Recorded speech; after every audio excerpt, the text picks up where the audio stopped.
Olá, tudo bem com você? É um prazer ter você aqui. Como eu sempre digo, como é que você está? Eu espero que você esteja muito bem. Como é que foi sua semana?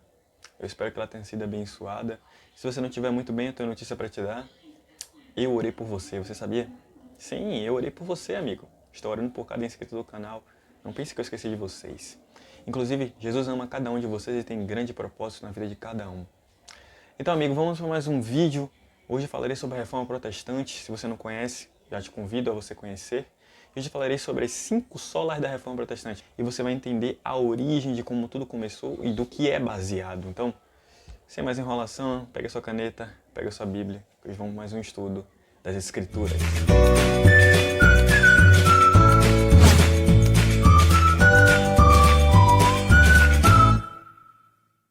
Então, vamos começar o estudo aqui. Vou apresentar alguns slides aqui na tela. Eu preferi colocar slides para que vocês conseguissem compreender e ler o que eu estou falando, para ficar mais fácil a compreensão de vocês, né? Então, vamos começar aqui entendendo o que é Reforma Protestante. Você não conhece? A partir de agora você vai conhecer. Então, no slide acima aqui está escrito, né, que a Reforma Protestante ela foi um movimento reformista cristão, né, que foi iniciado ali na década de 1517, né, em 31 de outubro. Costumo dizer que a Reforma Protestante ela foi um divisor de águas, né. Então, ali pelo ano de 1513, 1514, 15, 16 por aí, só existia uma religião, que era a religião católica, não o catolicismo. Até que Deus levantou certos homens, como Lutero, Knox, Calvino, Wycliffe, para que observassem que tinham alguns erros na doutrinação católica, né? Que estavam deturpando. Então, do tempo de Cristo ao tempo de que o catolicismo foi desenvolvendo, infelizmente, certas doutrinas bíblicas reais foram sendo mistificadas, né? Foram sendo deturpadas para se colocar o homem. Isso foi errado. Então Deus observou isso e levantou esses homens para que a verdade não fosse jogada por terra. Levantou Lutero, que ele publicou suas 95 teses na porta do castelo de Wittenberg, né? Protestando ali contra diversos pontos do catolicismo romano, que vocês vão entender o que pontos são esses. Então, essas 95 teses de Lutero, elas deixaram um legado muito rico e seus estudos serviram de base para a criação dos 5 pilares da Reforma Protestante, né? Conhecidos hoje como os 5 solas, né? Que são de grande importância para a estruturação da doutrina da Igreja do Deus Vivo. Então, é muito importante que você entenda, né, que a palavra sola aqui é uma palavra latina, né, que ela significa somente. Então, toda vez que eu falar aqui sola gratia, sola fide, tem ali o sentido de unicamente, somente. Então, temos aqui a primeira sola, né, que é a sola gratia, ou somente, unicamente, a graça, né, que aqui revela que somente a graça de Deus, o favor dele, é capaz de nos salvar. O texto bíblico em Efésios 2, versículo número 8, relata, né, que pela graça somos o quê? Salvos, mediante a fé. Isso não vem de vós, é dom de Deus, para que ninguém se glorie. E não é de obras. Então, antigamente a igreja romana ela estava deturpada, como citei. E por cegueira, eles alegavam que podíamos ser salvos e alcançar favor de Deus se fizéssemos certas boas obras. Para se alcançar o perdão, eles alegavam que oferecendo certa quantia, né, os pecados eles seriam remidos, perdoados, né? Se subissem escadas na igreja de joelhos, Deus se agradaria, alcançaria um favor de Deus. Mas observe comigo, se isso é verdade, então o texto bíblico ele estaria se contradizendo. Não seria mais por graça, então seria pelas obras são salvos. Está totalmente errado. Então, todos estariam salvos pelos seus méritos. O sacrifício de Cristo não valeria nada. Então, amigo, entenda. O resumo da sola gratia é esse. Somente a graça, o favor de Deus feito na cruz, pode nos salvar e perdoar. Guarda leis, dogmas. Não compra passaporte para o céu, meu irmão.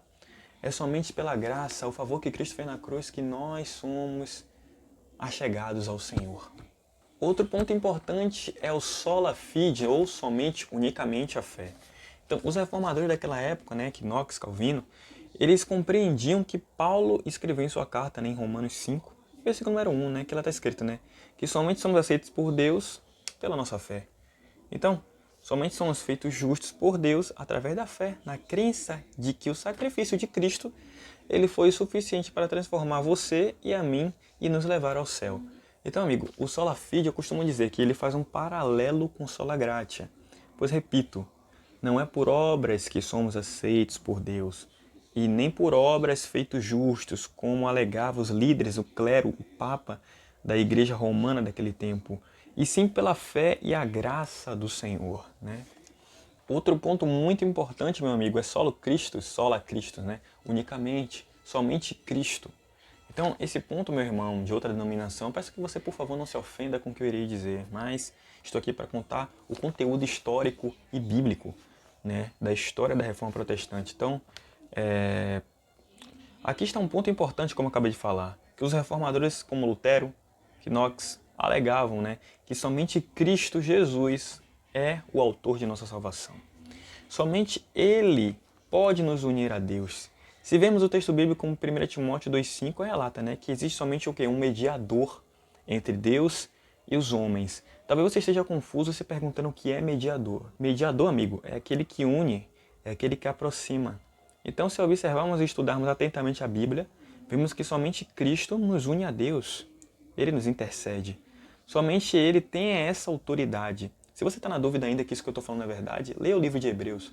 E você vai ver que somente Cristo intercede por nós no santuário, né? Então, somente Ele tem essa autoridade. Em 1 João 2,1 está escrito o quê? Que temos, se pecarmos, temos advogado junto ao Pai. Em Hebreus 4,16 está escrito, né, que podemos, com ousadia, amigo, vou até acrescentar, que podemos nos aproximar do trono da graça de Deus com confiança e receberemos aí misericórdia. Então, você percebe? Não precisamos de um mediador humano, um santo, para estar alto. Cristo, Ele é o suficiente. Sola Christus, unicamente Cristo, somente Cristo. Então, eu não vejo nem mesmo reformadores apresentando tal texto bíblico que diga que um santo nos une a Deus. Não tem base bíblica para isso. Então, é muito importante que a gente estude, analise a Bíblia, estude, compare texto com texto, né, amigos? Para que não sejamos enganados, né? Então, temos aqui outro ponto muito importante, que seria a sola Scriptura, né? O que eu mais gosto, né?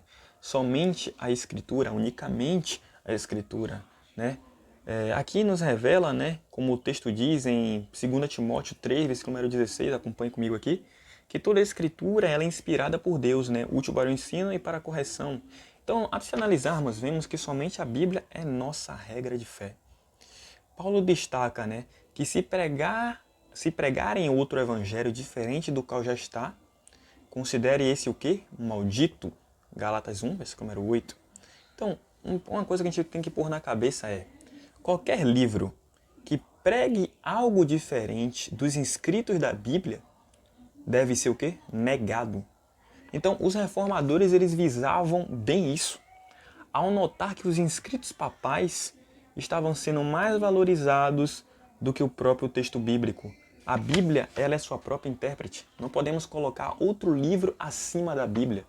Somente a Bíblia é nossa regra de fé. Somente a Bíblia deve ser pregada, porque nela contém o testemunho de Cristo. Então, somente a Escritura, unicamente a Escritura, é nossa regra de fé.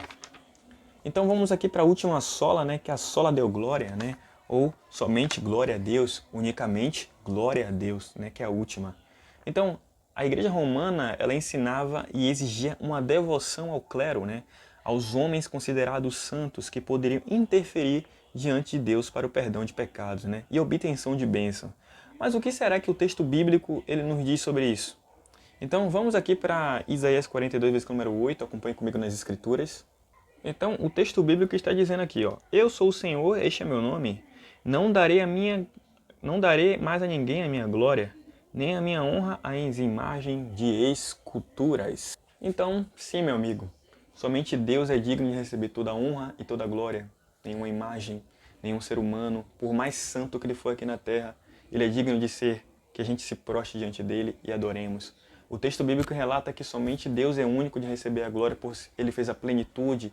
Apocalipse diz, né? Temei a Deus, Apocalipse 14, temei a Deus e dai glória, pois é chegada a hora do seu juízo, e adorar aquele que fez o céu, a terra, o mar e as fontes das águas. Somente o Senhor é digno de receber toda a glória, pois ele fez todas as coisas, e por sua boca e por sua palavra, tudo se fez. Então, se a sua igreja está pregando algo diferente de tudo que eu falei aqui, dessas 5 solas, se ela está dizendo que a graça do Senhor não é suficiente, se ela está dizendo que a fé não nos torna justos, se ela está dizendo que o sacrifício de Cristo não foi suficiente, se ela está colocando algo acima da Bíblia, Faça como Apocalipse 18, versículo número 4. Sai dela, povo meu, para que não seja participante de suas pragas. Toda a estruturação religiosa, bíblica, cristã, deve estar fundamentada nessas 5 solas do protestantismo. Você percebe como é importante a gente entender o conteúdo histórico? Por conta disso. Então, é dia de agradecer a Deus por Deus ter levantado homens que não foram covardes, em si homens corajosos para defender as Escrituras. Então eu espero que você tenha gostado desse vídeo, que Deus possa abençoar cada um de vocês. E não deixe também de acompanhar outros vídeos do canal. Se houve algum equívoco que você viu aqui, você pode comentar aqui abaixo.